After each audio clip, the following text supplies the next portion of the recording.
Change et il change à une vitesse folle. Du coup, les compétences qui comptaient hier ne sont plus forcément celles qui feront la différence demain. On va décortiquer ensemble 20 compétences clés pour être prêt pour les années à venir en partant d'une idée toute simple mais vraiment puissante. Et voilà l'idée centrale qui change toute la donne. Oubliez le statut, le titre sur la carte de visite. Ce qui va vraiment compter, c'est ce qu'on sait faire. La compétence devient en quelque sorte la nouvelle monnaie. Et ça change tout. Ça met une petite pression, c'est vrai, mais ça ouvre aussi un champ des possibles énorme.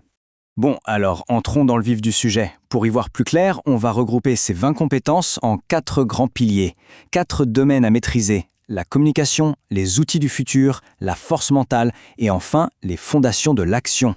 On commence tout de suite avec le premier. Premier pilier, la manière dont on interagit avec le monde. Parce que soyons honnêtes, on peut avoir la meilleure idée du siècle, si on ne sait pas la communiquer, si on n'a pas d'influence, elle risque de rester juste une idée dans un coin de notre tête. C'est la base de tout impact. Alors ici, on a 5 compétences qui sont hyper connectées. Savoir communiquer ses idées clairement, être capable de captiver un auditoire, de persuader avec des mots et bien sûr maîtriser l'art de la vente et de la négociation. En fait, tout ça, c'est différentes facettes d'une même chose, être capable de transmettre de la valeur aux autres. Cette phrase, elle est forte. Elle redéfinit complètement ce que veut dire vendre. Ce n'est pas juste un métier, c'est une compétence de vie fondamentale. Savoir vendre, c'est savoir argumenter, convaincre, que ce soit pour une idée, un projet ou pour soi-même. C'est ce qui fait passer de la position de celui qui subit à celui qui choisit. Au fond, la vente, c'est vraiment le point de convergence de toutes ces compétences de communication. C'est là que savoir parler, écrire et négocier se transforment en résultats concrets. Maintenant, voyons un peu les outils qui peuvent multiplier par 10 cette force de frappe. On passe au deuxième pilier. Ici, on se concentre sur les outils modernes, ceux qui créent de nouvelles opportunités.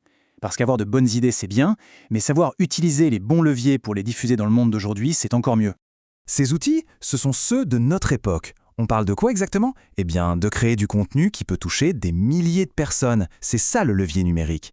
De comprendre et utiliser l'IA pour être plus efficace, de se construire une marque personnelle solide qui inspire confiance, et enfin, de bâtir un réseau de contacts de manière stratégique.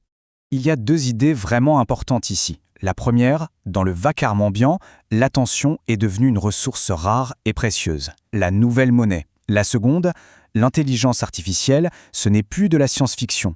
Il ne s'agit pas d'en avoir peur, mais de comprendre que c'est un outil qui est en train de tout redessiner. L'ignorer, c'est un peu comme refuser d'utiliser l'électricité. Passons maintenant à l'intérieur. Le troisième pilier, c'est le plus intime. Il s'agit de notre solidité mentale et émotionnelle. C'est le moteur qui nous permet de tenir la distance, d'utiliser toutes les autres compétences, surtout quand ça devient difficile, quand il y a de la pression. Voilà notre kit de survie mentale. La capacité à se concentrer intensément dans un monde de distraction, c'est un véritable super-pouvoir. Ensuite, le contrôle de ses émotions, la discipline pour avancer même sans motivation, la capacité à résoudre des problèmes complexes la tête froide, et pour finir, la connaissance de soi, le point de départ de tout.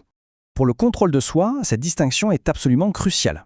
Réagir, c'est impulsif, c'est l'émotion qui prend le dessus et on perd le contrôle. Répondre, au contraire, c'est réfléchi, c'est stratégique, c'est faire une pause, analyser et choisir consciemment son action. Le vrai pouvoir, il se situe exactement dans ce petit espace entre l'impulsion et la réponse. Ça, c'est la définition la plus simple et la plus efficace de la discipline.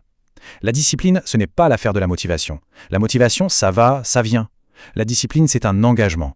C'est faire ce qu'on a à faire, peu importe notre état d'esprit du moment. C'est ça le vrai moteur du progrès. Et on arrive au dernier pilier, les fondations.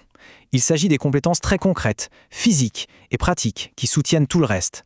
Sans une base solide, le plus brillant des esprits et les meilleurs outils du monde ne servent à grand-chose. Ici, on parle du carburant. L'intelligence financière pour avoir la liberté de ses choix, la force physique et une bonne nutrition pour avoir l'énergie d'agir, la gestion du temps pour être efficace, la compétence d'apprendre à apprendre pour s'adapter en permanence, et même quelques notions de survie de base, au cas où. C'est le socle de la résilience. Au final, tout se ramène à 2 ressources qu'on ne peut pas récupérer, le temps et l'énergie. Chaque minute qu'on perd, c'est une part de notre potentiel qu'on enterre. Et sans énergie physique, même les plus grands projets restent lettre morte. Gérer son temps et son corps, c'est vraiment la base de toute ambition. Cette phrase nous amène doucement vers la conclusion. Le succès, ça peut être un coup de chance, un événement isolé. La maîtrise, c'est tout autre chose. C'est un chemin, un processus sans fin pour devenir excellent dans ces différents domaines. C'est ça, le véritable objectif.